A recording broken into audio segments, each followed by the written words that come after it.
As the conflict escalates, some Arab governments are now being accused of quietly betraying Iran behind closed doors. While Arab leaders continue to publicly call for peace, de-escalation, and diplomacy, critics claim that in private they are encouraging Washington to keep up the pressure.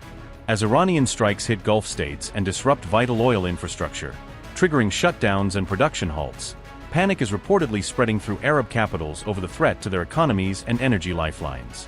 Tehran, for its part, argues that it is justified in targeting sites on Arab soil, insisting these locations are being used to support or enable a potential U.S. invasion. Arab states surrounding the Persian Gulf are now reportedly urging the United States behind the scenes to step up its military campaign against Iran, calling for an even more aggressive push as the war drags on. According to these accounts, several Arab leaders are privately telling Washington to finish the job against Tehran, even as Iran continues to strike back and widen the battlefield across the region. These secret Arab appeals to the U.S. were first reported by an international news agency and later highlighted by Iran-focused media on March 17, exposing a stark contrast with public calls for de-escalation.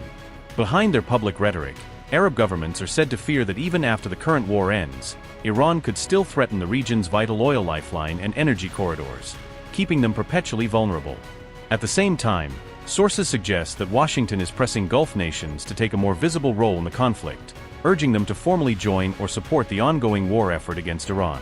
Observers say President Trump appears keen to showcase broad regional backing, using Arab support to bolster the political legitimacy of the war both at home in the United States and on the global stage. The chairman of the Saudi-based Gulf Research Center said, quote, "There is a wide feeling across the Gulf that Iran has crossed every red line with every Gulf country. At first we defended them and opposed the war. But once they began directing strikes at us, they became an enemy. There is no other way to classify them." Unquote.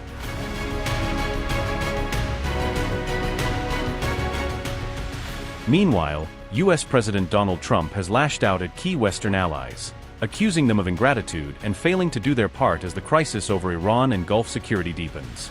Several allied nations have pushed back against Trump's calls, rebuffing his demand to deploy their own warships to the tense and heavily militarized Strait of Hormuz.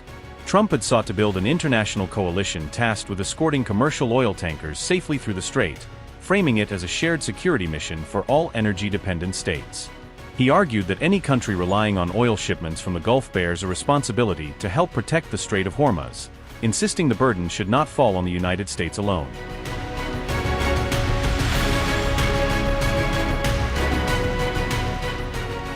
U.S. and Israeli forces launched a joint war against Iran on February 28, in a dramatic operation that culminated in the killing of Iran's supreme leader and triggered a massive regional backlash. Since that moment, Iran has been hitting back hard, targeting Israel, U.S. military bases and embassies, as well as Washington's Arab allies across the Middle East in a widening campaign of retaliation. Tehran's forces have struck airports, ports, vital oil facilities, and major commercial hubs across the Gulf, aiming to disrupt economic activity and send a clear signal about the cost of war. Iran has also moved to blockade the Strait of Hormuz, a choke point that handles around 1/5 of global energy trade, pushing the world's oil lifeline into unprecedented danger.